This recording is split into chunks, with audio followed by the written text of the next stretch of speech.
It started like any other Saturday morning, quiet, predictable, and wrapped in the comfort of routine. Saturdays were my time to tinker with my old Chevy in the garage, letting my mind wander and enjoy the satisfaction of fixing something with my hands. That day was no different, at least I thought it was. The garage smelled of motor oil and degreaser, a mix that might make others wrinkle their noses but felt like home to me. The soft hum of the radio filled the space with classic rock, blending with the rhythmic sound of my wrench as I replaced the brake pads. It was just me, the car, and a few hours of peace. Monica, my wife, would pop in now and then. "Do you need anything, Lucas?" she'd ask, her voice light and sweet, always holding a mug of tea. Her lavender perfume lingered after she left. She didn't stay long, just enough to smile, touch my arm, and have a brief chat before disappearing back inside. That morning, her energy felt a little brighter than usual. "By the way, Nora and I are hosting a small dinner tonight," she said, her smile wide. "A few friends, nothing fancy. Can you help me set up later?" Her tone was casual, almost dismissive, as if my answer didn't matter. I barely looked up from the car. "Sure, just let me know when," I replied, focused on the rusty bolt in front of me. Monica and Nora had always loved hosting dinners. It was nothing unusual for them to spend hours chatting over wine and laughing at jokes I didn't understand. It made Monica happy, and that was enough for me. By late morning, the house had transformed. Monica was darting between the kitchen and living room, setting up candles and wiping down countertops. Her movements were quick, purposeful. She looked happy, at least that's what I told myself. "Don't forget to clean up before the guests arrive," she teased as I walked through the kitchen. My hands were still covered in grease. I smiled back. "What? You don't think they'll appreciate the rugged mechanic look?" She laughed, a sound I found comforting. "Not tonight, Lucas. Tonight, we're aiming for classy." The word classy stuck with me. Maybe it was the way she said it, or the spark in her eyes as she looked at me. She seemed different, but I shrugged it off. Monica was just excited about the party. Nothing unusual about that. By the time I finished in the garage, cleaned up, and started helping with the setup, the table was set with our best dishes, the wine glasses polished, and a new centerpiece. A small bouquet of white roses that added a touch of elegance to the room. "You really went all out this time," I remarked. "It's a special night," she replied, smoothing the fabric of her dress. Something in her tone made me pause, but I brushed it off. It was just another Saturday, another dinner party. Nothing could go wrong, right? At 7 p.m., the doorbell rang right on time. I was still in the kitchen, finishing the last of the appetizers. Monica called from the living room. "Can you get that?" Her voice was cheerful, and she was already in full hostess mode, flitting around, adjusting candles, and checking the seating. Nora arrived first, as always, dressed in something expensive. "Monica, this is stunning," she gushed. "You've outdone yourself." More guests trickled in, four of Monica's colleagues, a few plus ones, and then Caleb, the last to arrive. Caleb walked in with the kind of confidence that made everyone take notice. Tall, broad-shouldered, and annoyingly charming, he seemed to command attention without trying. I'd heard about him. Monica talked about him often, praising his brilliance and how much the company relied on him. But as he entered, something about him didn't sit right with me. He and Monica greeted each other warmly, and her face lit up as she walked over to him. She smiled brightly and said, "I'm so glad you could make it." His reply was smooth and perfect. "Wouldn't miss it." He handed her a bottle of wine, and their fingers brushed, just long enough for me to notice. I clenched my jaw, pretending to adjust the platter of appetizers. It wasn't the time or place to question things. This was Monica's night, and I wasn't going to spoil it with my suspicions. As the evening went on, the room grew livelier. Laughter echoed, glasses clinked, and Monica seemed in her element, moving easily between conversations. I tried to join in, but I couldn't shake the feeling that I was an outsider in my own home. It wasn't just Monica and Caleb. The entire room seemed to orbit around them. They stood too close, whispered too softly. When Caleb leaned in to whisper something to her, she laughed and brushed his arm. It was subtle, but I noticed. By the time we sat down for dinner, the unease in my stomach had only grown. I tried to focus on the conversation, but my mind kept returning to Monica and Caleb. The way she leaned toward him, how his gaze lingered a little too long. Then it happened. What started as a playful exchange about my cooking turned awkward when Caleb made a remark about Monica always fixing everything. The room erupted in laughter, but something in me tightened that I didn't find it funny.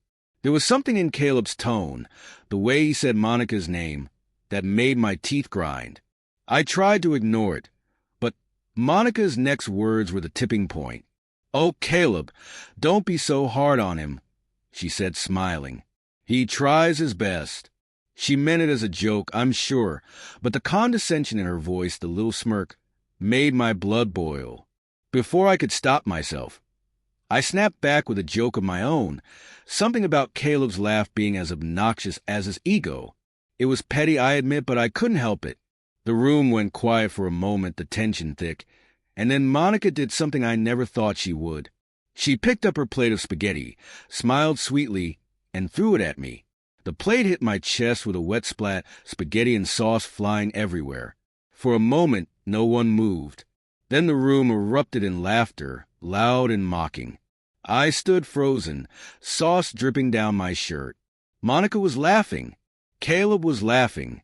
And the rest of them, they weren't laughing with me. They were laughing at me. Something inside me snapped. I didn't yell, didn't storm out. I simply excused myself, wiped the sauce from my face, and walked into the kitchen. I could hear their laughter echoing behind me, like nails on a chalkboard. In that moment, I knew one thing for sure. This wasn't over, not by a long shot. I stood in the kitchen, staring at the dish towel in my hand, the faint smell of marinara sauce clinging to me like a bad memory. The laughter from the dining room grew louder, as if my absence made the joke even funnier.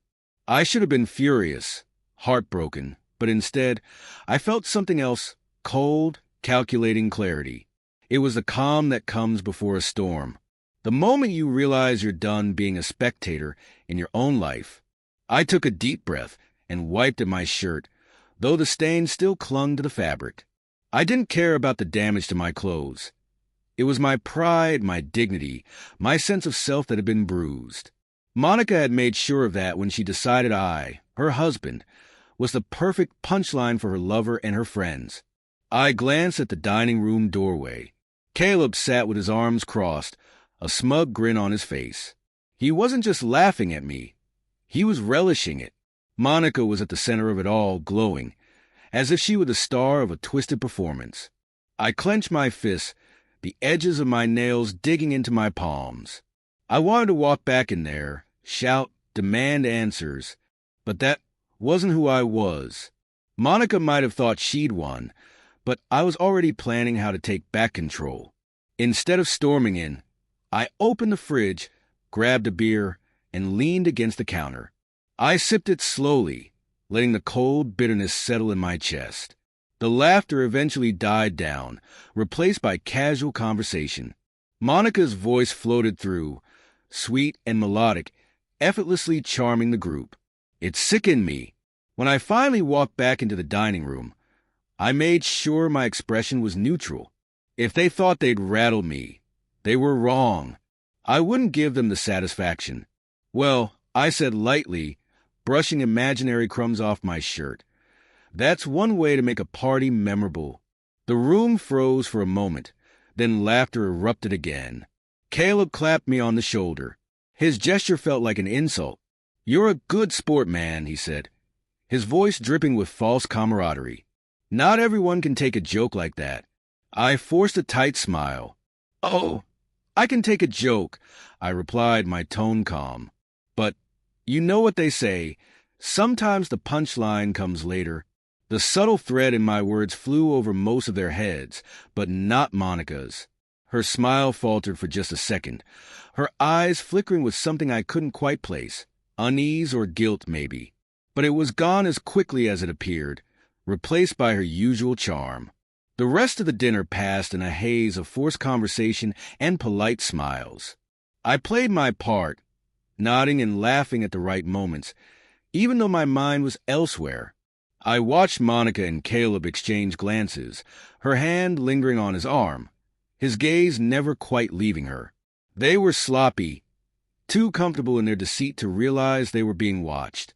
As dessert was served, a rich chocolate cake Monica had proudly baked. I noticed Caleb's slice was just a little larger than everyone else's. A small detail, but it spoke volumes. Monica placed his plate in front of him with a smile that was far too intimate, far too familiar. My stomach turned. By the time the guests left, I felt like a volcano ready to erupt. Monica stood at the door, saying her goodbyes. Her laughter rang out as Caleb kissed her cheek before leaving. I stayed in the background, silent and unreadable, watching as she closed the door and leaned against it, a satisfied smile playing on her lips. "Well," she said, turning to me, "that was a success, don't you think?" I met her gaze, my expression unreadable. "Oh, it was definitely memorable," I said, "but let's hope no one chokes on all that laughter." Her brow furrowed, just for a moment, before she shrugged and headed upstairs. "I'm exhausted," she called over her shoulder. "Don't stay up too late." I stood in the empty dining room, staring at the remnants of the evening, half-empty wine glasses, crumpled napkins, and plates smeared with sauce and crumbs. It looked like a battlefield, and in many ways, that's exactly what it was. Monica thought she'd won, but she didn't realize the game had just begun. I wasn't going to confront her yet. No, that would be too easy, too impulsive.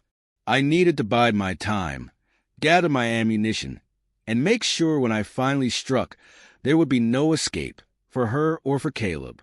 I began cleaning up the table, my mind racing with possibilities. This wasn't just about humiliation anymore. It was about reclaiming my dignity, my pride, my life. Monica had made her move. Now it was my turn. And when the time came, I'd make sure it was a moment she and everyone else would never forget. The house was eerily quiet after the last guest left, the kind of silence that forces you to confront your thoughts. I stood in the dining room, the faint smell of red wine and marinara sauce lingering in the air. The mess from the evening surrounded me, but my mind was elsewhere. Monica had gone upstairs, humming softly to herself, completely oblivious to the storm brewing in my head. I grabbed a glass of water and sat at the table, staring at the empty chair where Caleb had been sitting earlier. His smug grin was burned into my memory. Tonight had been the tipping point. The spaghetti wasn't just food thrown in anger. It was a declaration, a challenge, a dare. Monica thought I'd laugh it off, that I'd continue being the silent fool, but she was wrong. The funny thing about betrayal is that it sharpens you. Every word, every glance, every detail starts to take on new meaning. Sitting there at that table, I piece it all together. The late nights at work, the polished excuses, the overly familiar way Caleb had looked at her. It wasn't paranoia anymore, it was the truth. And once you see the truth, you can't unsee it. I didn't rage, but I knew this wasn't over, as though nothing had changed. It was almost as if she knew what was coming, the calm before the storm. But she couldn't know. She thought she was still the one pulling the strings, still the one who had control. She had no idea I was the one in the driver's seat now, steering us toward a destination she could never have imagined. Friday had arrived, and with it, the final act of my plan. I watched her move through the house, so full of confidence, as I mentally prepared myself for what was to come. I'd gathered every shred of evidence, every detail meticulously logged, and now all that was left was to wait. Her phone buzzed several times, but I didn't need to see it to know who it was. Caleb. The false intimacy between them had been growing for months. It was time to shatter, I teed, as Monica finished getting ready for the night. I took one last glance at the folder on my phone. The texts, the GPS data, The hotel visit. Everything was set. She kissed me lightly on the cheek, just like she always did, and told me she was going out for a girls' night. I didn't respond right away, my mind already on the next step. "Have fun," I said, offering a small smile. She didn't notice the faintest trace of coldness in my eyes. She slipped out the door, oblivious to the trap I had set. I knew where she was going, who she was meeting. I had already traced her route earlier that day. Room 213. The same hotel, the same room they'd been texting about. The lies they would tell each other tonight would be the last they'd ever share. I waited a little while before I grabbed my coat and slipped out of the house. I wasn't going to rush this. I had all the time in the world, and this was my moment. My chance to expose the truth and make sure she could never twist the narrative again. I drove to the hotel, parked in the lot, and waited, watching the entrance. I could feel the weight of the moment pressing down on me, but I stayed calm, cold, focused that IT wasn't about revenge anymore. It was about reclaiming my life, my dignity, and taking control back from the woman who thought she could manipulate me for her own gain. An hour passed. Then two. I knew she would be inside. And as the evening wore on, the pieces of the puzzle began to fall into place. I watched the hotel entrance, waiting for them to arrive. It wouldn't be long now. Then, finally, the moment I had been waiting for. A car pulled into the parking lot. Caleb's. He got out and looked around nervously, as though he was making sure no one saw him. He was already at the door of the hotel, before I even got out of my car. The door opened, and I saw Monica walking behind him, her laughter cutting through the night air. They didn't see me. They didn't notice me. But I noticed them. This was it. This was the moment. I knew what I had to do, and I wasn't going to let them walk away from this. Not this time. That I continued clicking through the slides, each image and message more damning than the last. Monica's face twisted with every new revelation, each photo more incriminating. The screenshots of their conversations, the time-stamped hotel visits, the intimate exchanges. There was no room left for her to deny it. She sat frozen, her eyes darting back and forth between me and the screen, as though trying to wish the truth away. "Do you see this?" I asked, my voice steady but laced with cold fury. "Every lie, every moment you thought you could hide, it's all right here for everyone to see. How long did you think you could keep this up?" She was trembling now, her hands gripping the sides of the couch as though it might offer some comfort. Her tears had stopped, replaced by a numbing silence. She couldn't speak. She couldn't explain. The evidence was irrefutable. I paused, watching her struggle with the weight of her own choices. The woman who had once been my wife, the woman who had once been everything to me, was now reduced to a broken shell, caught in the web of her own deceit. "All these years," I continued, my voice quieter now, but still full of venom, "you built this perfect little life, didn't you? The successful career, the happy marriage, the loving home. And all the while, you were betraying me, betraying us." She opened her mouth, but no words came out. She couldn't defend herself. There was nothing left to say. I hit the next button and the slide changed. This time, it was a photo of her and Caleb, both looking guilty and disheveled, captured in the moment just before I'd walked in on them. Her face was streaked with tears, and Caleb's posture was defensive, as if already preparing for the fallout. I allowed the silence to stretch for a moment, watching as she looked at the photo, watching as it all sank in. The weight of her lies, the cost of her actions, and the lives she had shattered in the process. Finally, I spoke again, my words slow and deliberate. "You had everything, Monica. You had my trust, my loyalty. But you threw it all away for what? A fling with Caleb? A man who wasn't even worth the risk." She collapsed forward, burying her face in her hands, her shoulders shaking with sobs that seemed to come from deep within her. She begged again, her voice breaking. "Please, Lucas, I'm so sorry. I never meant for it to go this far. I made a mistake, a terrible mistake. Please, don't do this. I didn't respond immediately. There was nothing more to say. The decision had already been made. The truth was out, and there was no undoing it. I had already taken the necessary steps to ensure the consequences would be felt, both for her and for Caleb. The evidence was in the hands of people who could make sure it would be dealt with. I stood up, turning off the TV with a deliberate click. The screen went dark, but the weight of it all remained heavy in the room. "I gave you everything, Monica," I said, my voice soft but resolute, "and you threw it all away. Now, it's time for you to face the consequences." I turned and walked out of the room, leaving her there. I didn't need to say anything more. She knew the truth now, and no amount of pleading would change it. As I stepped outside, the cold air felt strangely refreshing against my skin. The storm inside me had passed, but it wasn't the end. It was just the beginning. For Monica, for Caleb, for everyone who thought they could play me for a fool, the consequences were just starting to unfold. And I would make sure they felt every single one of them. The weight of what had transpired hung heavily over me. But as I sat there with the evidence of Monica's betrayal in my hands, I couldn't help but feel a strange sense of release. The anger, the humiliation, the pain, they had been consuming me for so long. But now, it was all over.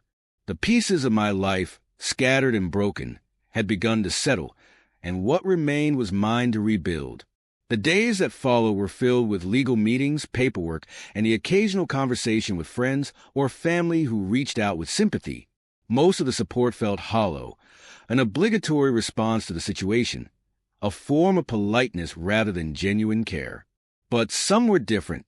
There were a few who truly understood, who stood by me not because they felt sorry for me, but because they saw the truth and respected my resolve. Monica, meanwhile, was fading from my life. Her presence, once so familiar, now seemed like a distant memory. The woman I had once trusted, loved, and shared a future with was no longer the person I knew. The damage was irreversible. The lies and the betrayal had chipped away at everything we once had, and there was nothing left but the remnants of a marriage that could never be repaired. She tried once more to reach out, but each time her words felt emptier than the last.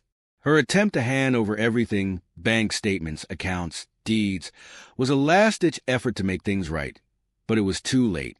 It wasn't about the material things anymore. The house, the assets, the money, they were just things. They couldn't undo what had happened. What she had taken from me couldn't be replaced by an envelope full of papers. But in that moment, as I stood in the living room holding the envelope in my hands, I felt a shift. It wasn't anger anymore, nor was it regret. It was something different, a strange, peaceful acceptance. Monica's actions had shaped me, but they would no longer define me. I could move forward. I could let go. And for the first time in months, I allowed myself to feel something other than the weight of betrayal. I allowed myself to feel hope. I wasn't broken. I wasn't a victim. I was free. In the weeks that followed, I focused on rebuilding, not just the physical aspects of my life, but my sense of self. I poured my energy into work, into hobbies I had neglected, into friendships I had lost touch with.